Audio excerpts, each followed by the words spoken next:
And for more on President Trump's agenda and how it may affect the economy, we turn to Abel Nunez.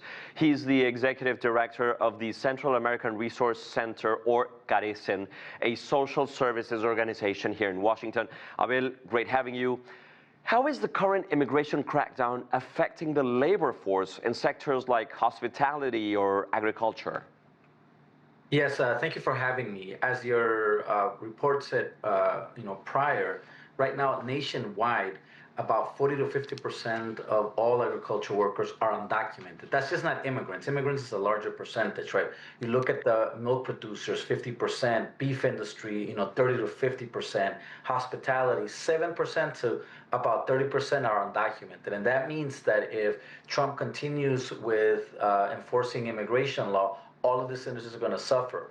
One, because people are going to get arrested, but I think most importantly, it is the fear that they give, and so people, like your piece said before, are not showing up because they're trying to figure out how do they protect themselves from getting deported. But this is going to impact producers, milk producers, agriculture, hospitality, and it's going to stop the economic engine, right? The consumer spending, because there won't be any products to buy, and let alone workers to continue to produce those services and goods. And also you're losing the purchasing power of those employees as well. So it's not just the fact that producers are losing workers, it's the fact that those workers, if they're not earning money, then they are not spending money, right? 299 billion is what undocumented immigrants put into the economy, and that does not include taxes taken off from their wages. So it's going to be a huge hit to our economy.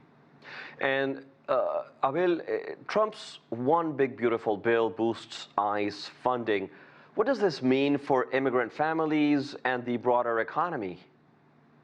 Well, with this funding, we were afraid because currently he's only working with the existing capacity that the previous administration has.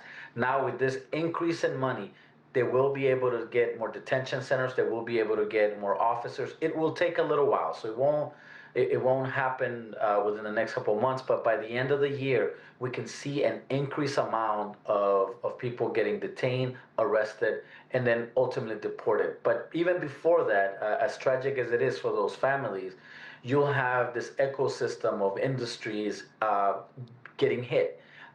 And a reduction in the spending, because when people fear that they're going to get deported, they also are not spending money.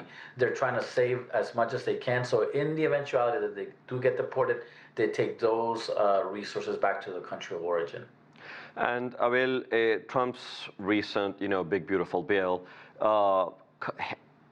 creates cuts in healthcare and other benefits, and these represent a major share of the U.S. economy. Nevertheless, how do you expect these cuts to affect low-income communities and the cities they live in, especially among Hispanics? Yeah, so part of what he's cut, like when he cuts SNAP and a lot of Medicaid, most undocumented immigrants can't access them. But that also impacts Latinos that are born here, that are citizens.